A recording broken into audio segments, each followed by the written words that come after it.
திருவள்ளுவரின் வழியில் வாழ்ந்து வாழ்வின் உன்னத நிலையினை அடைய திருக்குறளோடு நாம் என்னும் இந்த நிகழ்விலே இணைந்திருக்கின்ற உங்கள் அனைவருக்கும் முதற்கண் வணக்கம். குறள் எண் 929, அதிகாரம் கல்லுண்ணாண்மை. போதிசத்துவர் என்ற மகான் ஏராளமான செல்வத்தை தன்னிடம் வைத்திருந்தார். அதை தன்னை நாடி வரும் ஏழை எளிய மக்களுக்கு கொடுத்து உதவுவதில் அவருக்கு பரமானந்தம். இந்நிலையில் ஒரு நாள் போதிசத்துவர் காலமாகிவிட்டார். மக்கள் மிகுந்த வருத்தப்பட்டனர். இருப்பினும் அவரது மகனும் இதே போல தான தர்மம் செய்வார் என நம்பி அவரிடம் சென்று உதவி கேட்டனர். அவனோ குடிகாரன். தன்னை தேடி வந்தவர்களிடம், என் தகப்பனார் எனக்கு தான் சொத்தை விட்டு சென்றுள்ளாரே தவிர உங்களுக்கு வாரி வழங்க இல்லை என்று சொல்லி அவர்களை விரட்டியடித்தார். தினமும் குடித்து கெட்ட பழக்கங்களுக்கு அடிமையாகி தன் தந்தையின் சொத்துக்கள் அனைத்தையும் இழந்தான். தெருவில் பிச்சைக்காரனாய் திரிய ஆரம்பித்தான். தான் செய்த தர்மத்தால் சொர்க்கத்தில் தேவர்களுடன் அமர்ந்திருந்த போதிசத்துவர் தனது மகனின் இந்த அவல நிலையை கண்டு அழுதார்.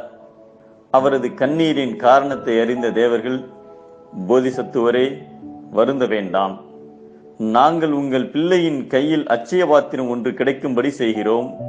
அதிலிருந்து தேவையானதை பெற்று அவன் நல்லபடியாக வாழ்வான் என்றனர். போதிசத்துவர் மகிழ்ச்சி அடைந்தார். தேவர்கள் அவன் கண்ணில் படும்படி அட்சய பாத்திரத்தை வைத்தனர். அதை கையில் எடுத்ததும், இந்த பாத்திரம் நிறைய மது இருந்தால் எப்படி இருக்கும் என்று எண்ணினான். ஒரே நொடியில் பாத்திரம் முழுக்க மது நிறைந்து விட்டது. அதை சந்தோஷமாக குடித்தான். சுவையான உணவுகளை உண்ண நினைத்தான். உடனே உணவு வகைகள் அட்சய பாத்திரத்தில் நிரம்பின. இப்படியே தினமும் நினைத்த நேரத்தில் குடிக்கவும் சாப்பிடவும் செய்தான். ஒரு நாள் குடிவெறியில் தள்ளாடினான். அவன் கையில் இருந்த அட்சய பாத்திரம் தவறி விழுந்து நொறுங்கி போனது. வேறு வழியின்றி மீண்டும் பிச்சை எடுக்க தொடங்கினான். குடிப்பழக்கத்திற்கு ஆளாகிவிட்டால் அவனை தெளிவுபடுத்துவது மிகவும் கடினம் என்பதற்கு போதிசத்துவரின் மகன் ஒரு சிறந்த உதாரணம்.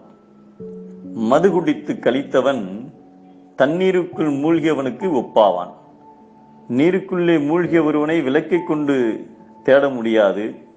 அதுபோல மதுவில் மயங்கியவனையும் புத்தி கூறி நல்வழிப்படுத்துதல் கடினம் என்பதை கலித்தானை காரணம் காட்டுதல் கீழ்நீர் குளித்தானை தீத்திரி இயற்று என்கிறார் நம் தெய்வ புலவர் திருவள்ளுவர்.